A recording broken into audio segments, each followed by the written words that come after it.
दक्ष news सदैव तुमच्या सोबत।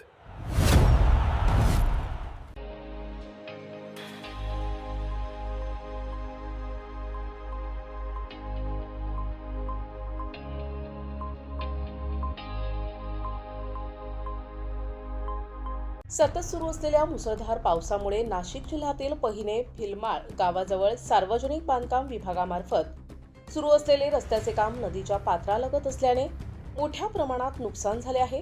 पुराच्या पाण्याच्या प्रचंड प्रवाहामुळे संबंधित रस्ता पूर्णपणे वाहून गेला असून त्यामुळे परिसरातील सुमारे 20 ते 25 गावांचा संपर्क तुटलाय। रस्ता वाहून गेल्याने नागरिकांना दैनंदिन प्रवास, शालेय विद्यार्थ्यांची ये-जा तसेच अत्यावश्यक सेवांमध्ये अडचणींचा सामना करावा लागत आहे।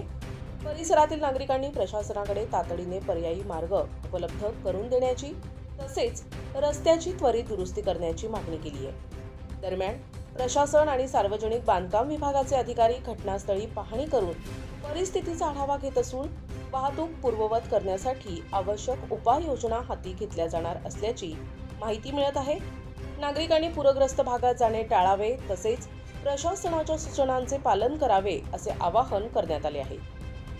प्रतिनिधी प्रभाकर गारे, दक्ष न्यूज, त्र्यंबकेश्वर।